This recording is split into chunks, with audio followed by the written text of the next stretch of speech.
Welcome once again to the program, How to Control Your Emotions. And under this title, we talk about many things.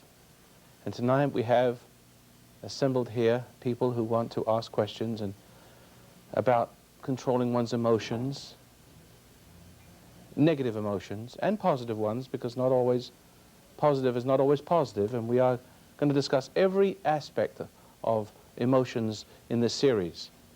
And tonight we're going to talk about sex and love, as if sex was love. You know, it isn't. It's a very emotional issue, especially when you think sex is love. You're in big trouble. But anyway, I know that no one ever taught me about sex. And as I said to the audience a few moments ago, that this was a very hard won knowledge that I'm going to share with you this evening. Very hard one. And I'm very glad that no one ever told me anything about it.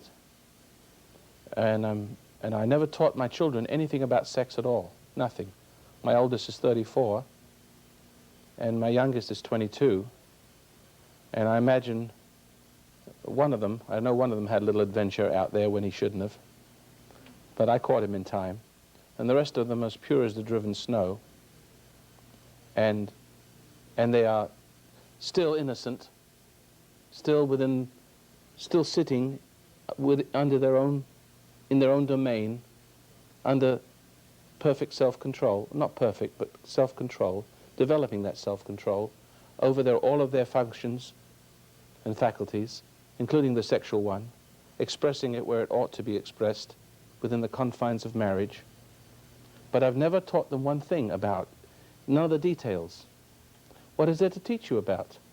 You know, you can just watch two animals copulating in an alley, and you know everything there is to know about the mechanical parts without knowing the names. I'd never forget my young son. He was 7 years old, and he's watching two ducks, because he loved to have ducks.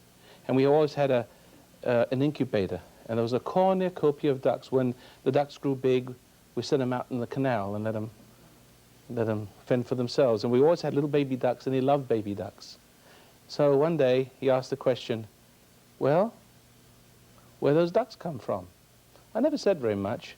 So he sat there watching those ducks. He says, I've got it all figured out now, 7 years old. He says, they got to do that, whatever that is. He said, otherwise, there'd only be half a duck. So he got it figured out. Actually, see half a duck walking. Didn't he get it right? So he's getting it. Doesn't know. But I want you to know that children have a fantastic, intuitive understanding of sexuality. And if they overhear their parents with groaning and grunting, excuse the vernacular, it's a little gross. See, they're even a little embarrassed to talk about that. Thinking, oh, the kid's asleep, he's only 3 years old, does he know he's asleep?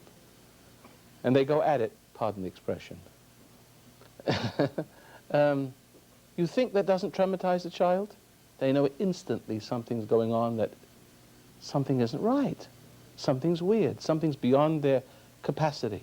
It's a, who understands what I'm talking about? May I see a show of hands? Whoa! So it sounds like a lot of 3-year-olds were listening in.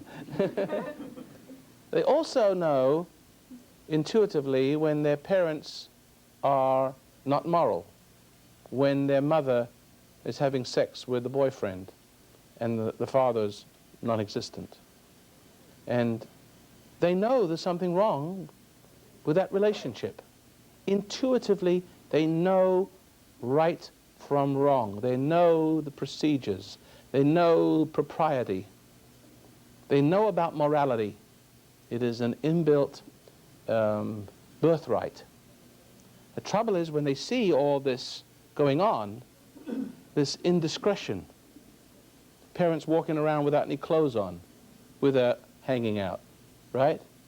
It's no discretion in the home, no thoughtfulness. I remember, just to backtrack a little bit, with, who was it, Abraham, forget who was drunk in his tent. He drank a little too much wine and he was naked, and his two sons walked backwards and they covered him up. There's something about the sexual apparatus that is very, very embarrassing. There's something about nakedness that's very embarrassing. There's something about sexuality that's very embarrassing because we don't like to talk to our children about it. But we need to communicate somehow. And how do we communicate? We communicate by being the perfect example never to violate the child's integrity. The child always knows when you are being the kind of perfect parent, having the perfect manners, having the perfect integrity, see? Using the perfect discretion, never violating the child's integrity, never exposing the child with too much too soon, like they do in sex education, see?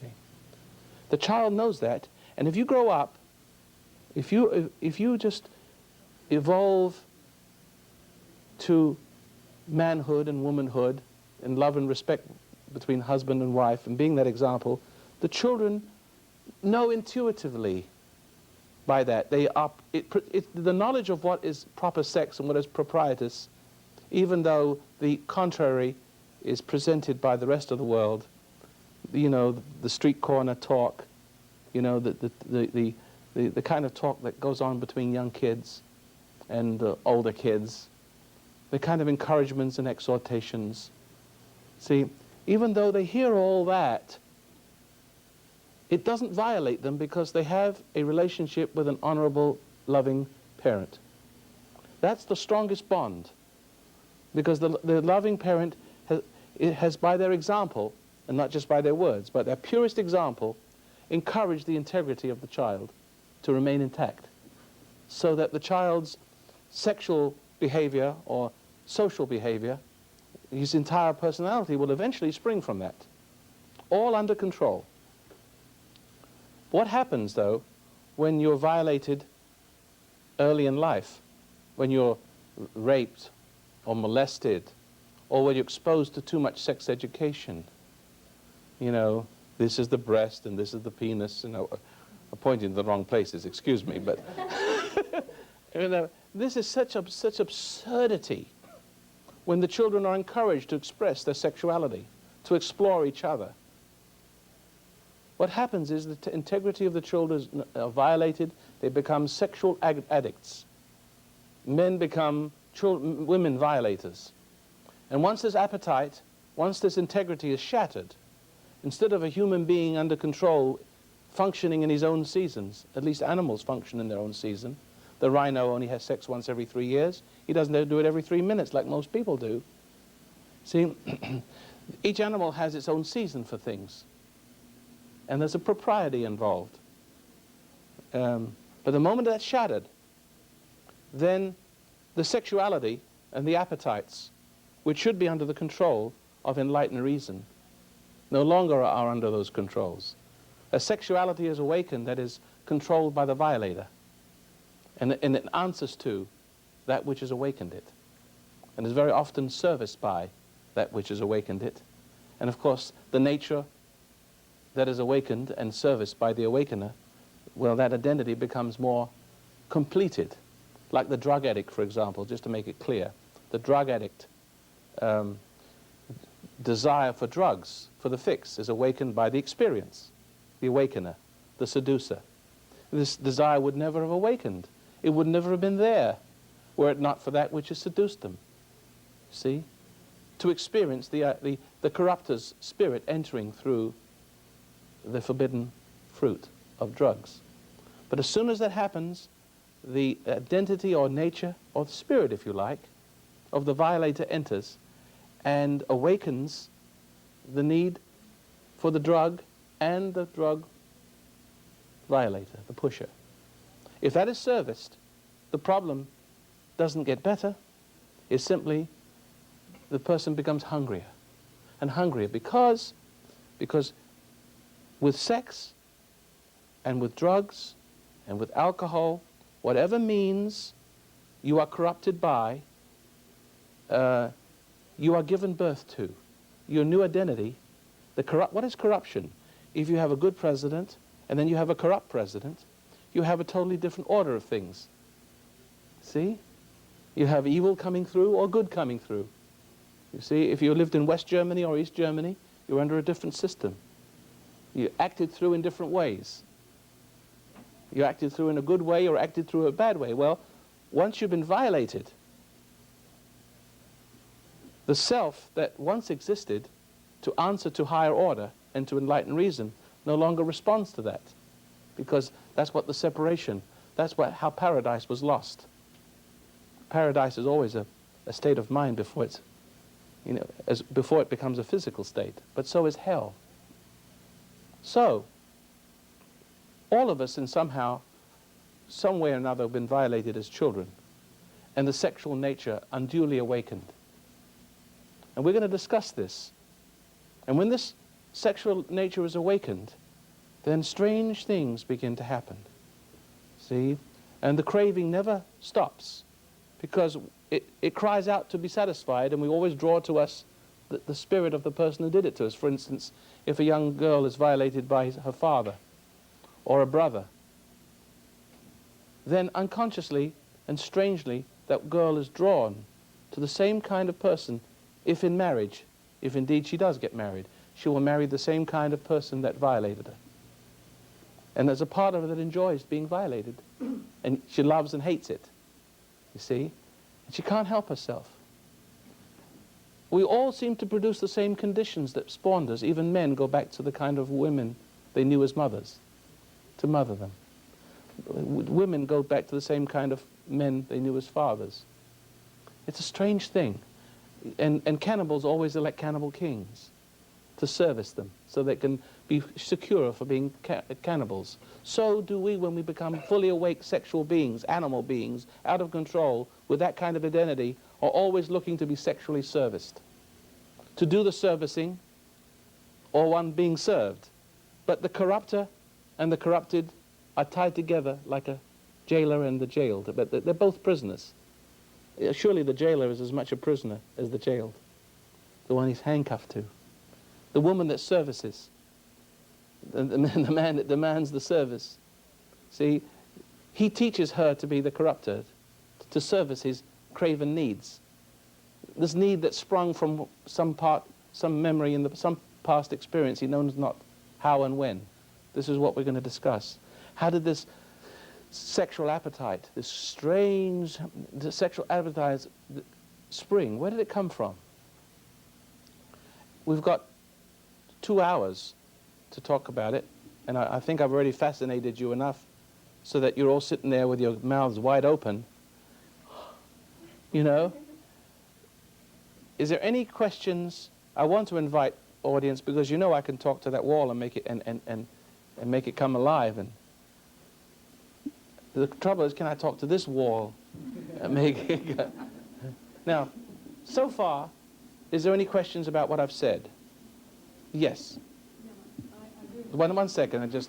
We're going to have someone come around, because it's pretty important that we get some audience participation, because it helps me to enlarge on some of these ideas. Otherwise, I'll go on for hours. Okay. Yeah. Isn't it true that sometimes when I've known some people or worked with people who were molested as children, and as adults they go one of two ways often. I'm speaking of little girls now.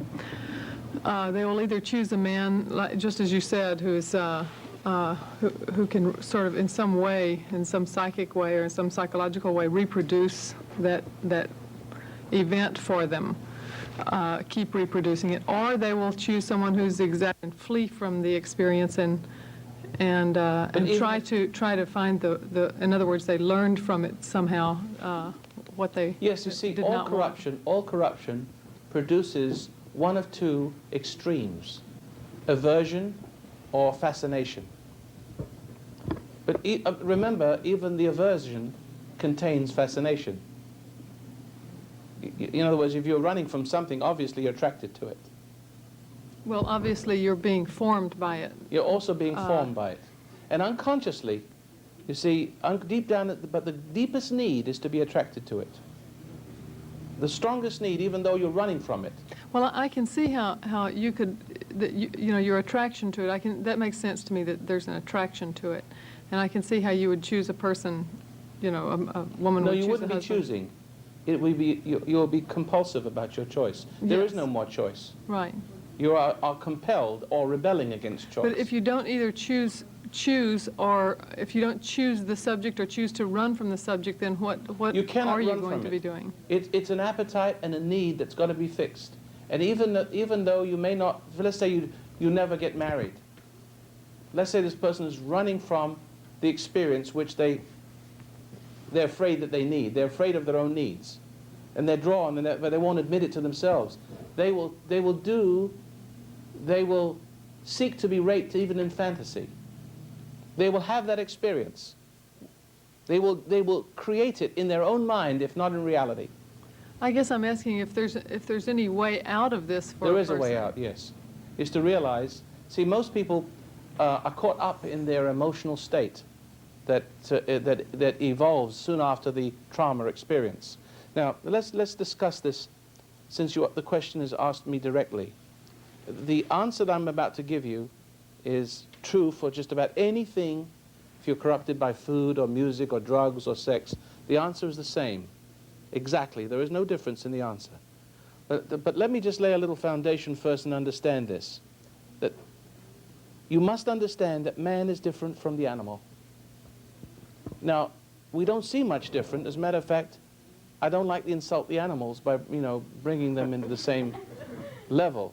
Animals are much more noble than human beings. A worm is more noble than people. Because a worm, at least, is not corrupt. A worm is a worm is a worm. Now, the reason why men and women have problems with sex and eating and with one another is because of an original condition. We must try to understand what man is not what man was or could be. We could return to what I call the paradise state. Now listen, this is very hard to take. But man originally, and I'm absolutely sure of this, 100% sure, there's not an atom of doubt in my mind as I tell you this. You may think this is very strange. But man in his purest, most ideal form is non-sexual. As a Christian, you should understand that Jesus Christ, I'm sure he had the usual sexual apparatus like everybody else. But he was not married, nor interested in women, and he wasn't a queer. See? And I have lost my interest in women, and I'm not a queer.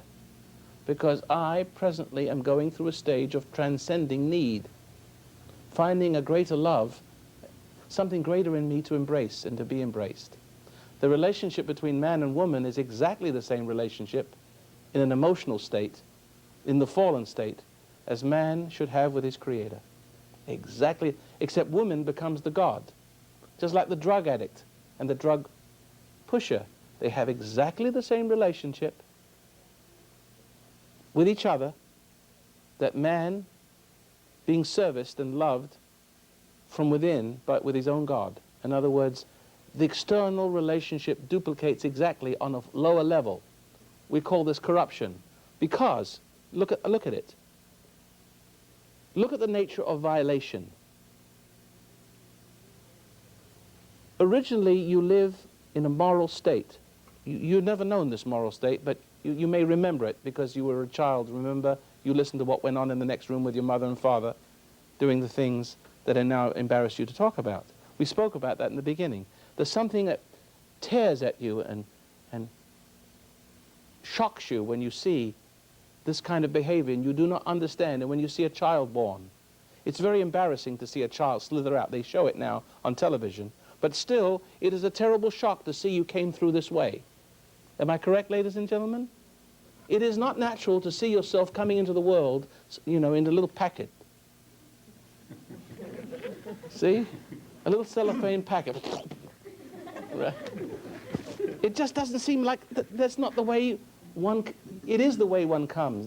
Into the world, there's no question. But originally, man was created differently. See? He has a conscience. And what makes man different from the animals, he has this conscience.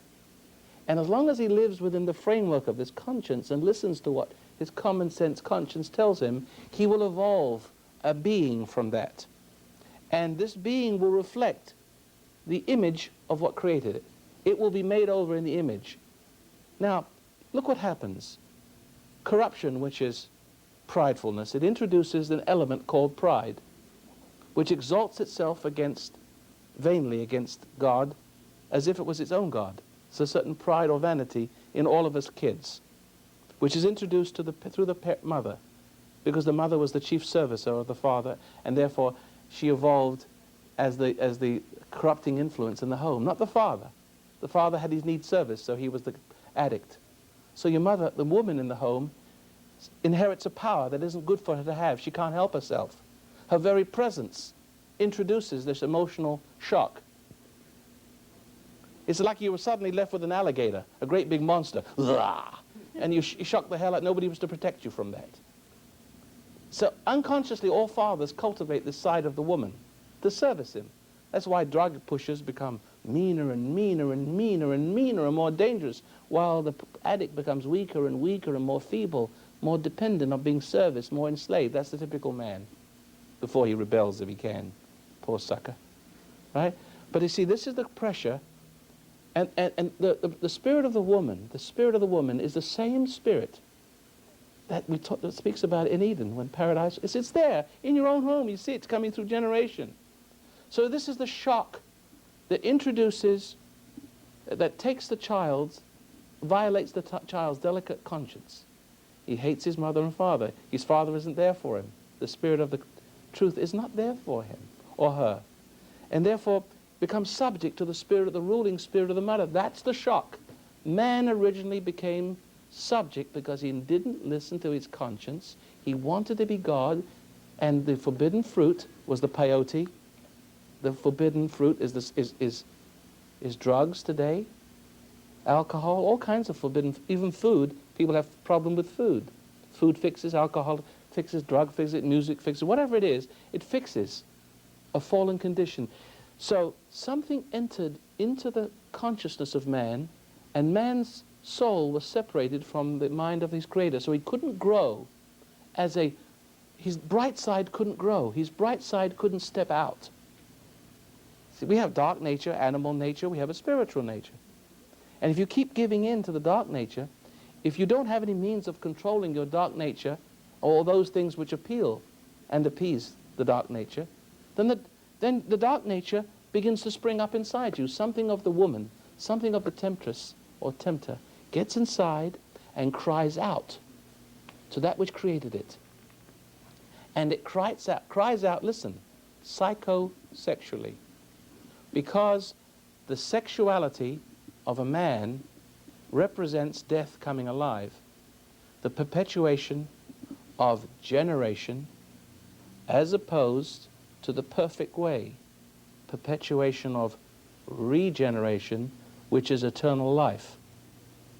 Because man, as an eternal being, the ultimate goal is a non-sexual eternal being, growing and renewing from within himself through the embrace of God.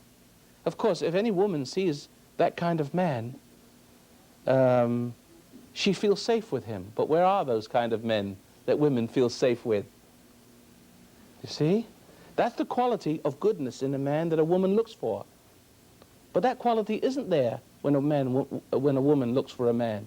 Unconsciously, what is in a man cries out for that which corrupted it as a child, mother. Unconsciously, it is psychosexually awakened, which means in the sexual desire, there are two qualities. Approval, a part of the soul crying out to be complete.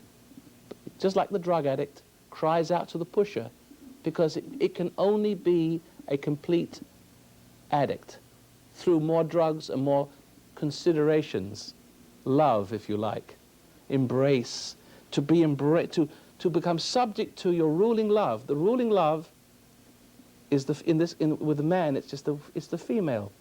Men, because they have this a nature of the woman rather than the nature of a creator in them, cries out to the spirit of the woman, and pressures, calls up the spirit of the woman to service this psychosexual need. Because the truth of the matter is, if you look very carefully, that if you can just close your eyes for a minute and grasp the significance of this, you see that the sexual nature of man is awakened in falling away from God. The sexual nature is awakened when you, by thinking of doing something you shouldn't do. You get sexually aroused when you think of stealing something, or doing something naughty, or going to war, or getting angry. Anything that pulls you away from reality, any temptation that excites or upsets or disturbs, even makes you angry, separates you from, through emotional bond is established and pulls you away and awakens the sexuality.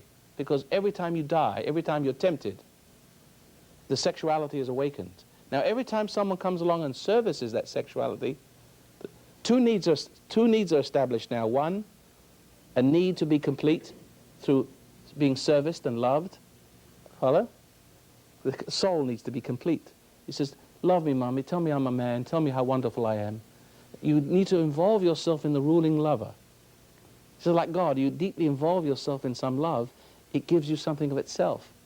But then when something of yourself is more complete, it cries out even more, because there's guilt involved. You have become the wrong kind of person, but the pride doesn't want to allow you to see you're a wrong kind of person, so you dig yourself deeper into the person whose service is your need. Psychosexually, and the sex desires become stronger every time they're serviced. Because every time they're serviced, you're rejecting God to be your own God. It heightens the separation.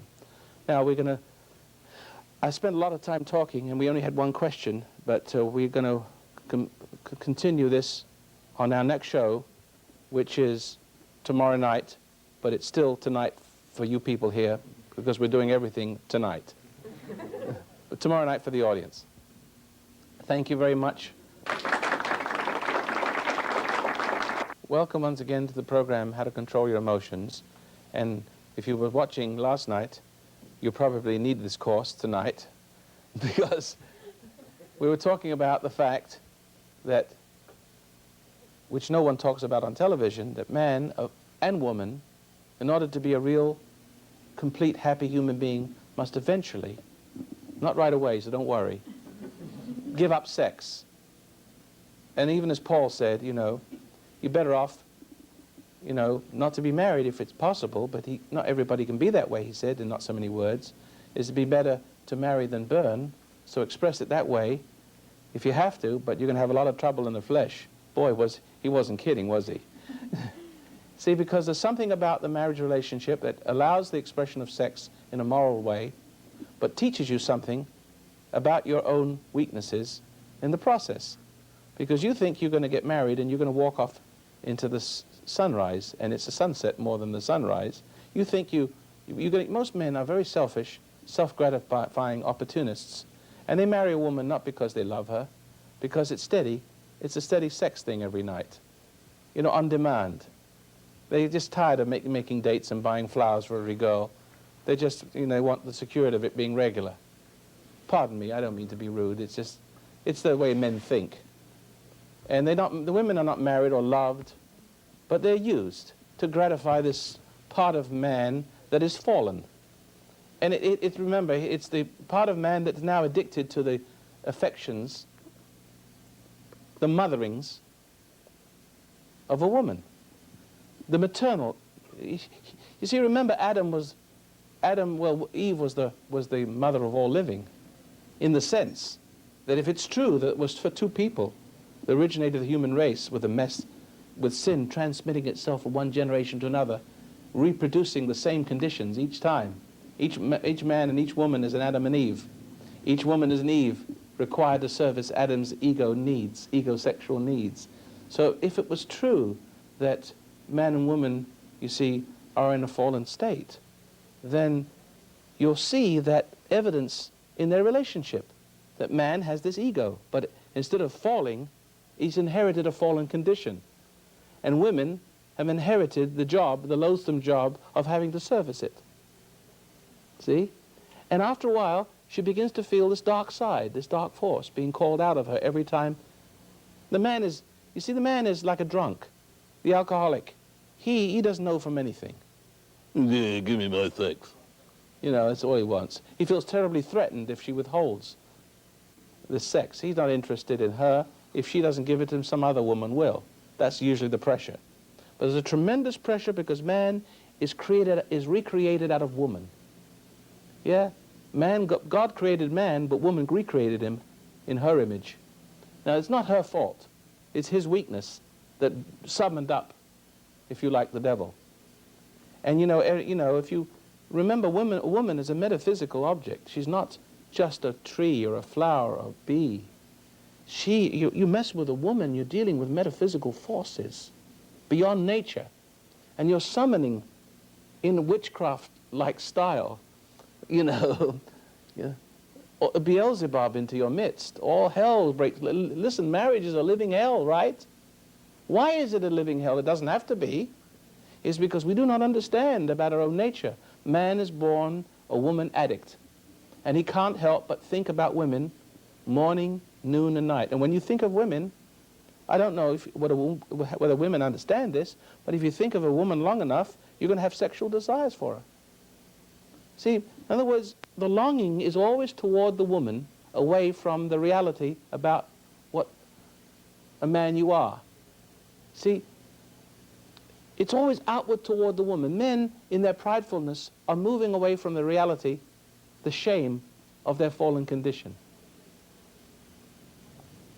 They're looking for validation for the monkey they've become, the woman that's made a monkey out of him, looking towards the woman for validation. And when he gets it, he's worse off. When he doesn't get it, he's upset about it. He feels threatened, all the more determined to be reassured and validated. So what I've been saying to you is that we must understand, in order to deal with our sexual problems, the problem with teenage abortion and pregnancy and gonorrhea and chlamydia and AIDS and all the horrible sexual diseases, to understand that man is disintegrating, becoming more and more of a sexual animal. You see?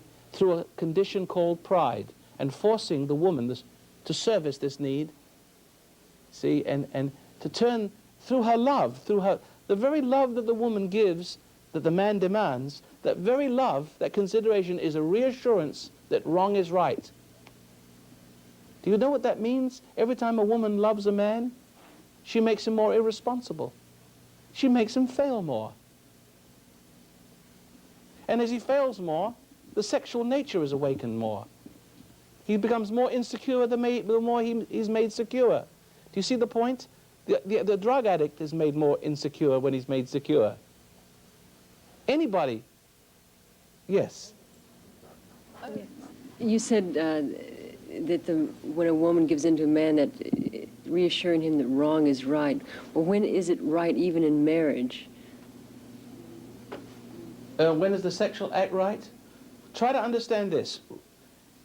Remember I said in the first part of our program that there's a East Germany and a West Germany.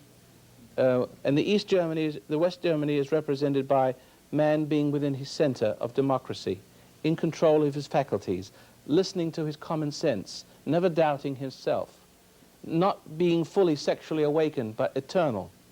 And as long as a man stays within this framework of consciousness and conscience, then his sexual apparatus, everything is in control. The moment he is seduced outside this, he comes under the principle or the domination, dictatorship of the seducing spirit. He goes into East Germany, you come under the dictatorship of the communist hierarchy, right?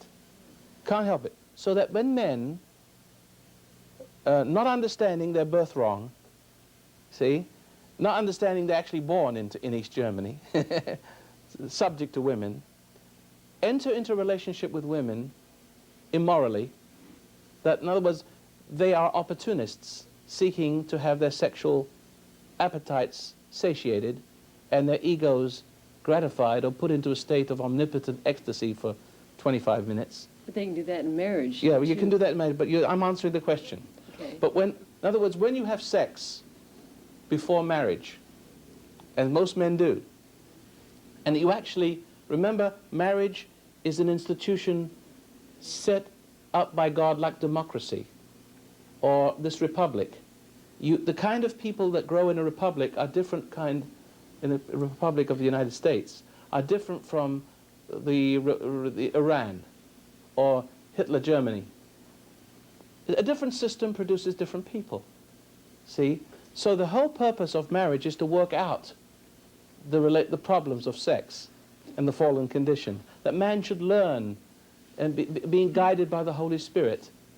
You see, and the Holy Spirit being present, because he has entered into marriage in the correct way, which means this: the woman, he refrains from sex before marriage, and restrains himself because of respect for his conscience and knowing these principles without being taught in school.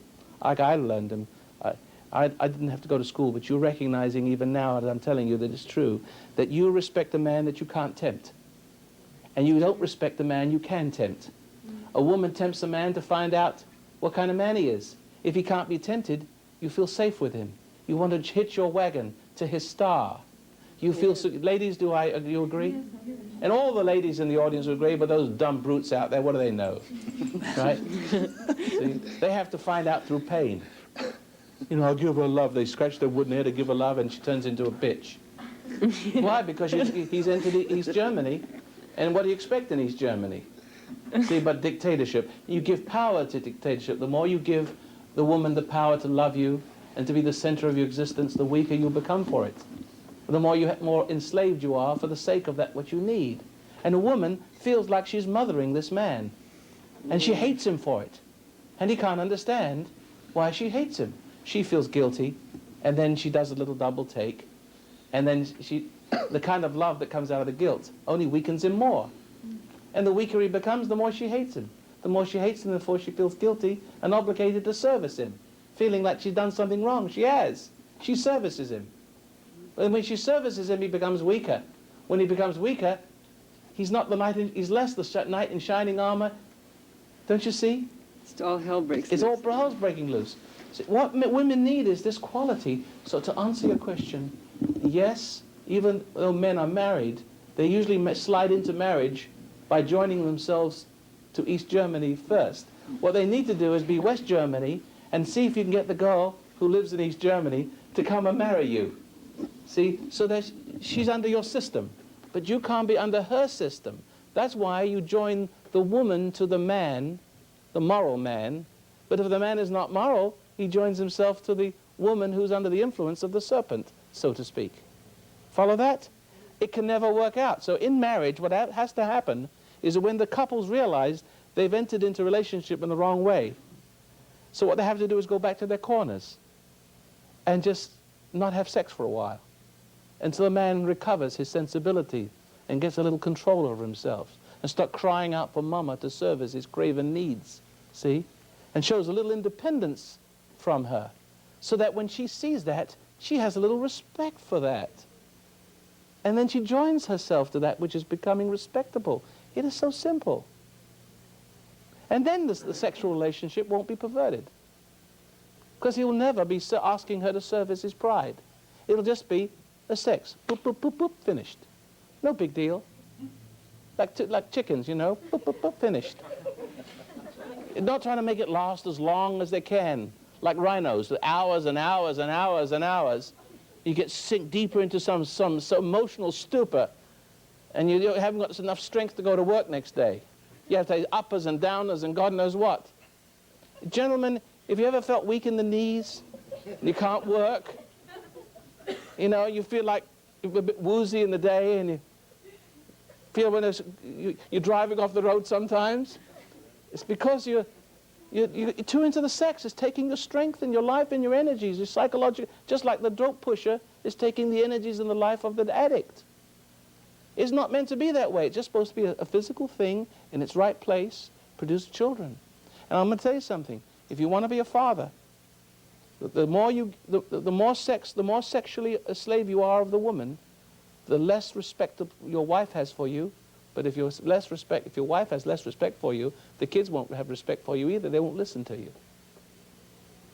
They will start hating you, and when they hate their father, guess what happens when children hate their father? They become sexually active.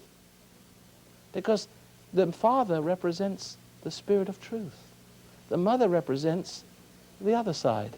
That's why all men must love the hell out of their wives, but they end up loving the hell in them and becoming slaves of it. So that then the children see this father for what he is, not able to save them from their mother. Therefore, they become subjects of the mother, and they hate their father, but they hate their mother. But what happens when you hate your father? You become separate from God. It's like hating God. We always look at the father like a God image. If you hate your father, and your father's a wicked, cruel nobody, not there for you, you won't think God is there for you. But what happens when you hate your father? That separates you from the truth, the spirit. And what happens when you hate your mother? You hate both of them, see? For your father, for what he fails to do, when your mother, what she does to you. And when you hate your mother, it has the effect of causing her spirit to enter you. The spirit of woman into the man, which awakens man sexually, sometimes for his mother. If he hates his mother enough, he'll have sex with his mother. Old Freud knew all about that stuff.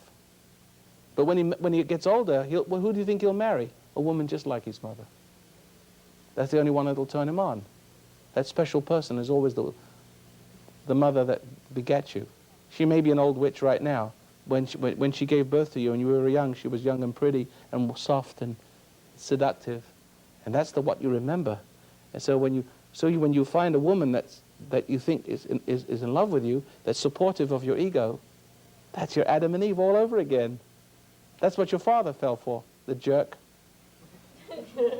He thought he was escaping from his mother in his wife. He didn't realize he's bringing it out, just a different form. You just wait. The morning after the night before, the mask falls away. Right? A few months later, there it is. The horror. Yes, is that why, like me, myself, I never had a father in a home? Is that why I was so insecure, never knew love?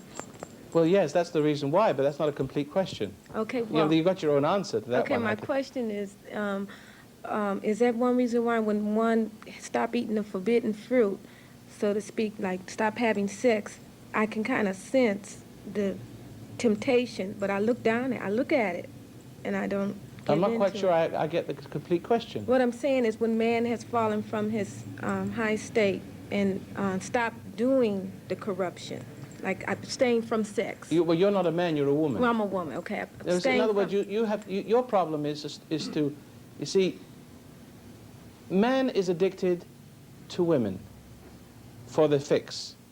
But women, when they rise to the occasion of doing the fixing, men pressure women to fix them, right? Yeah.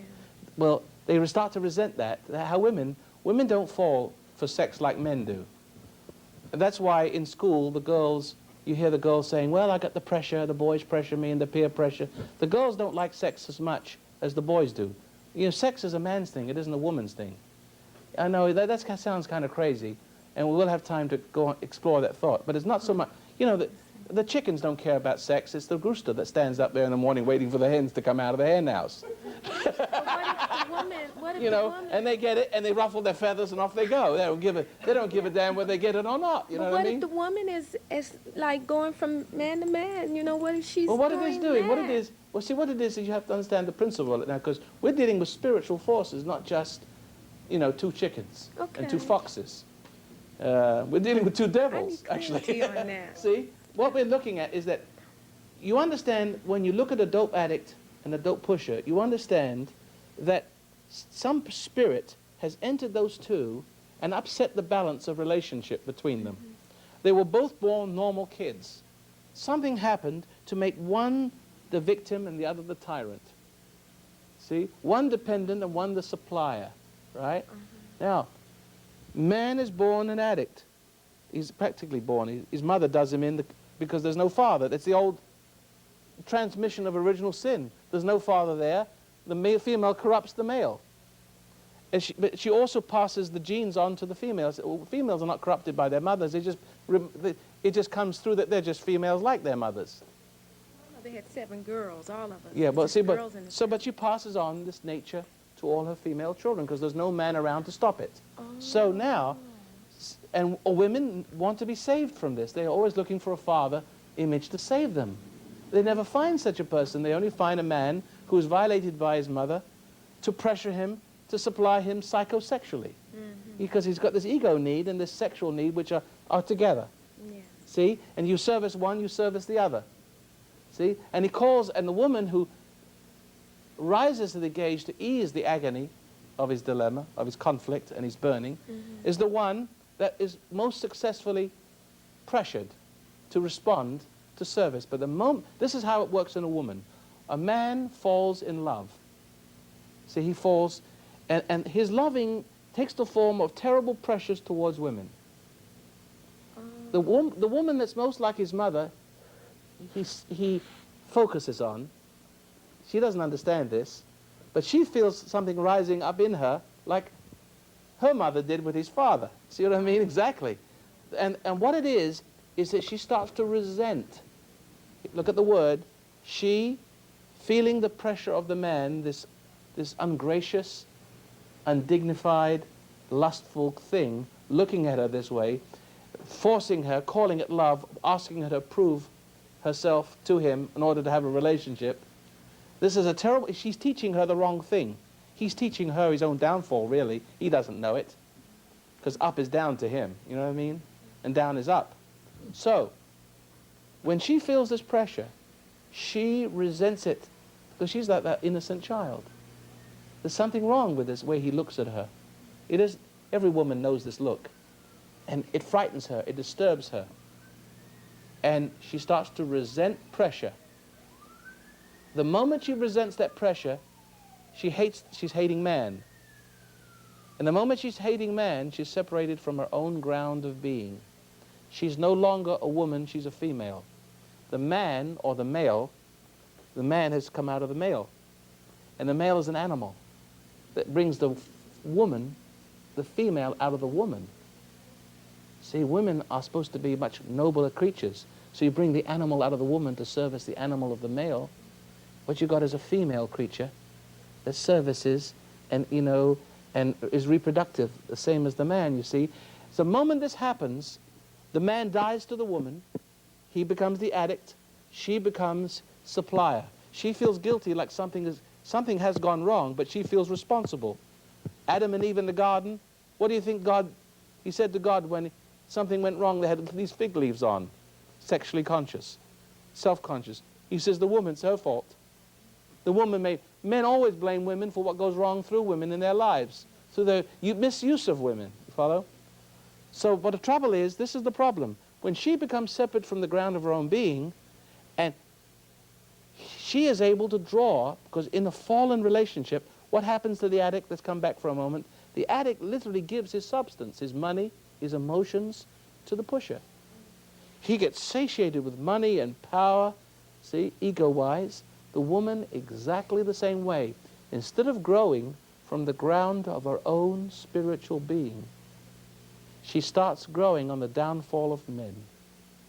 She learns to seduce to get love.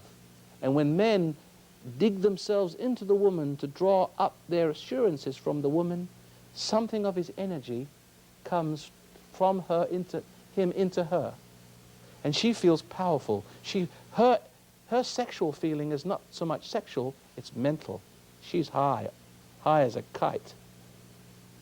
But now, in other words, she has converted, instead of the life of the spirit within her, she's dependent on lying and loving and servicing men's needs for the sake of a sense of power. If she can't get love, she has to get power and contempt. It makes her into an animal too. And both men and women sort of live off each other like dope addict and dope pusher until they die on this wretched earth. Now, we got, okay. Yeah, I see my need for women, like pulling something out, and when pretty girls go by, you know, it's like a magnet sometimes. And how does a man, when I struggle with it, it gets worse. You struggle with it because it gets worse because you cannot pull yourself up by your own bootlaces. You have to understand the principle. We're on this planet Earth. The moon revolves around the Earth. I'm just going to use a metaphor, okay? The moon goes around the Earth, and that moon cannot escape the gravitational pull of this Earth. It's impossible. It cannot fly out to space no matter how. It cannot escape. It cannot be saved. If another heavenly body would come by which is equal or greater than the gravitational pull of the Earth, then conceivably the moon could be drawn away around the orbit. That is the need for man to be saved. That he has to go within himself, the place from which he has fallen. And he has to realize in this place, the closer you come to this place, the more you realize your fallen condition. Yeah, I see that more and more, but... And all the anger and your own struggle and your own ego to deny it or to defend it or to indulge it or to run from it. Follow that? Yeah, I see. But that's why you must meditate. That's why you all need that little exercise so that you can separate from this sensual, earthy, externally geared lifestyle, you see, that's always serviced and drawing its strengths and its reassurances from cultural lies and liars and manipulators and psychopaths and sociopaths of all sight. See, the cultural man is an external thing. He only knows himself by the way. If he looks in the mirror, he's got the right mirror, he's got the right clothes on. And if he has his insurance paid up, he feels like he's, a man. He drives the right car. So the thing to do is when you see somebody that attracts you, is just to look at that attraction? Well, yes, when let's say you see these girly things on the magazines, and they're pretty obnoxious, and there's girly pictures all over the place, half-naked women. It's everywhere. Hot and heavy stuff on television. You don't have to shut the television off. Watch it. Watch yourself watching it. Very simple. Your eyes look at the TV. Your eyes look at the temptation. Normally, when you look with greed and lust and opportunism to service your ego, you get into everything. It's, lust, gluttony, avarice with money, all those things which awaken feelings, sensations, to want, to have more. These are because you look for every opportunity to draw from whatever it is you needed in yourself from the external thing. What I'm trying to say to you is to learn the meditation, learn to be objective. Learn to, when you see a pretty woman, observe the pretty woman. Observe her little torso swaying in the wind. See? And don't turn away from it. Give your attention. Watch how your attention is stolen. You try to look away from it and you can still see her, right? Your mind gets pulled.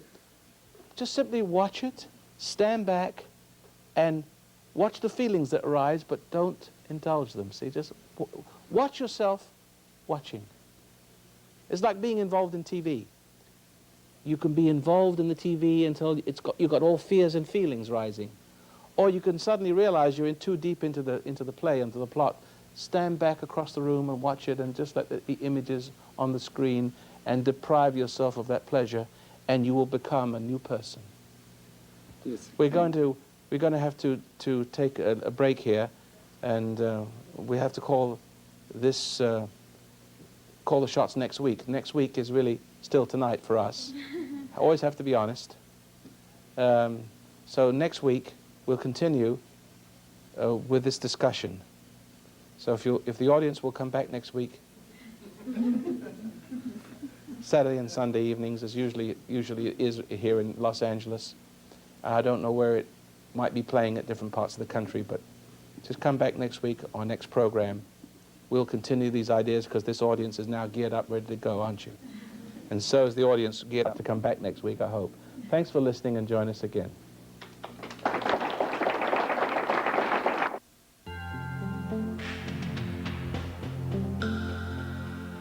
The preceding lecture was produced by the Foundation of Human Understanding. For more information, write to the Foundation of Human Understanding at P.O. Box 1009, Grants Pass, Oregon 97526, or call 1-800-877-3227. Thank you.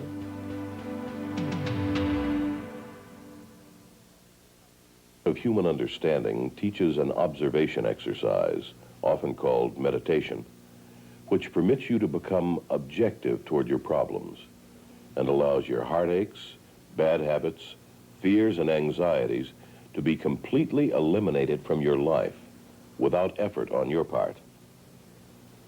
Until you have begun to practice this exercise, much of what you see and hear on the following program may be shocking and upsetting to you. But if you will listen calmly and with an open mind, you may discover the key to the peace of mind and joy for which you've been searching all of your life. And now, from the Foundation of Human Understanding, here is Roy Masters. Hello, welcome once again to the program, How Your Mind Can Keep You Well and How to Control Your Emotions. I'm getting it all mixed up, but it's all right. And I hate to be deceptive, but we got the same audience all mixed around to look like a new one.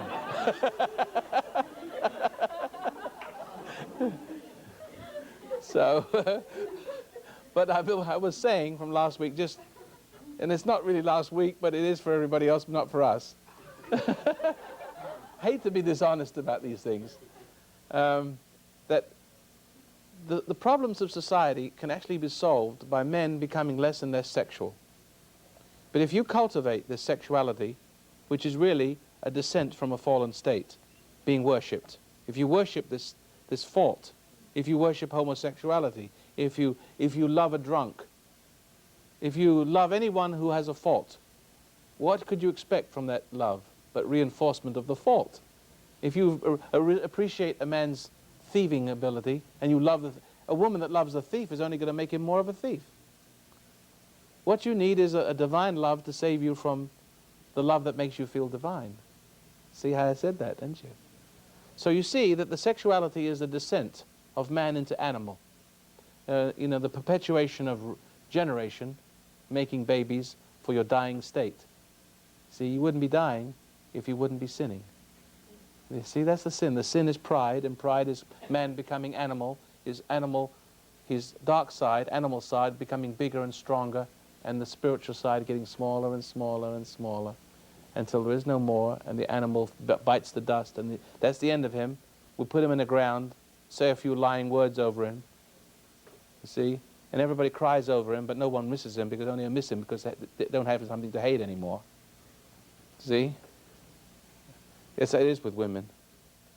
And the next generation takes up the banner. And the next generation doesn't do any better because it's automatically set up.